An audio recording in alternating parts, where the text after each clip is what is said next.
Who's the offensive Swiss Army knife? The dual threat as receiver and rusher.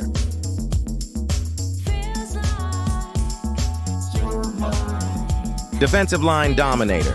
Who's the unstoppable tackle?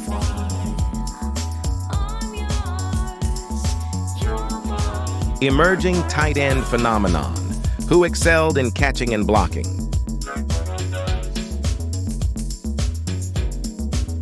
Top cornerback showdown. Who's the league's best lockdown defender?